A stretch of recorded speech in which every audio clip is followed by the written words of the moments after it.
التلاوة النجدية تلاوة متميزة جدا، ولها يعني نمط معين قريبة إلى النفس والروح، واشتهر بها أهل نجد خاصة مدينة الرياض، وهي قراءة قديمة جدا.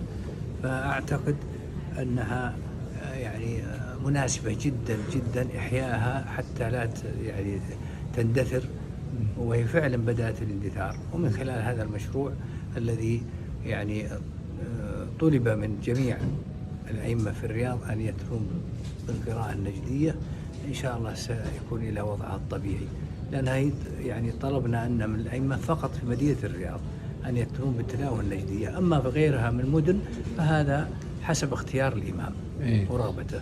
لكن بدأتوا فعليا بالرياض؟ وقدرته، نعم. بدأوا المساجد فيها؟ بدأنا وعملنا دورات كثيرة جدا للأئمة، وأعطيناهم فرصة. ومن لا يستطيع أن يقرأ بالقراءة النجدية سنبحث له عن يعني عمل آخر، إمام آخر يعني طبعا إمام آخر، وهو يبحث له عن منطقة قريبة من الرياض يستطيع أن يؤم الناس. يعني إلزامية كل المساجد هذه في الرياض، في الرياض، نعم، في الرياض، في مدينة الرياض، تكررها في مدينة الرياض، في مدينة الرياض، في مدينة الرياض.